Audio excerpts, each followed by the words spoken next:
আবারও হচ্ছে কোটি টাকার সুপার কাপ 2024-25 মৌসুম শেষে সেরা 4 দল নিয়ে আসছে বছরই হবে সুপার কাপ।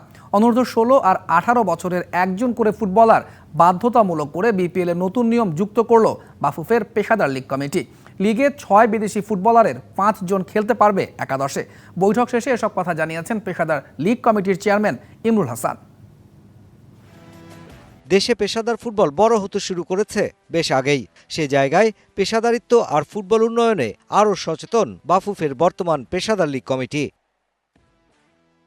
পেশাদার লীগ কমিটির নয়া চেয়ারম্যান ইমরুল হাসানের নেতৃত্বে তৃতীয় বৈঠক, যেখানে সিদ্ধান্ত নেওয়া হয়েছে বিসিএল বিপিএল সহ বেশ কিছু গুরুত্বপূর্ণ বিষয়ে। 2024-25 মৌসুমের ক্যালেন্ডারের অনুমোদন দেওয়া হয়েছে এই বৈঠকে। একই সাথে লিগে দেশি ও বিদেশি খেলোয়াড়ের অন্তর্ভুক্তির বিষয়েও নেওয়া হয়েছে সিদ্ধান্ত। প্রিমিয়ার লিগে বয়সভিত্তিক খেলোয়াড়দের অন্তর্ভুক্ত করতে করা হয়েছে নতুন নিয়ম। যে জিনিসটা আমরা আবার নতুন নিয়েছি, 23 জনের মধ্যে 5 জন বিদেশি প্লেয়ার নাম থাকতে পারবে। 1, 2, 3 ঢাকায় জমি জিতে নিন 100% ক্যাশব্যাক সহ 20 কোটি টাকার পুরস্কার এবং একজনের পরিবর্তে আরেকজন বিদেশি প্লেয়ার সাব হিসাবে খেলতে পারবে। 16 থেকে 18 বয়সে 2 জন প্লেয়ার অবশ্যই থাকতে হবে এবং প্রতিটা টিমের মূল একাদশে অনূর্ধ্ব 16 থেকে 18 বছর একজন প্লেয়ারকে অবশ্যই খেলাতে হবে।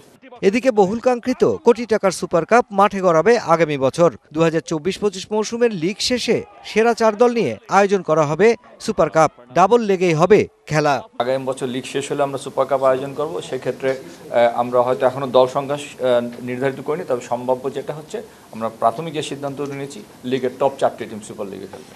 আসছে ডিসেম্বরে বাফুফেকে বঙ্গবন্ধু জাতীয় স্টেডিয়াম বুঝিয়ে দেবার কথা এনএসসির। তবে মৌসুমের মাঝপথে হওয়ায় হোম অফ ফুটবলে খেলা চালাতে চায় না League committee.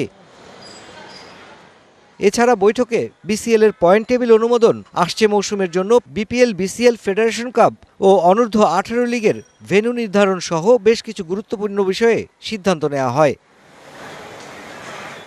Mushfiqur Rahman, DBC news, Dhaka.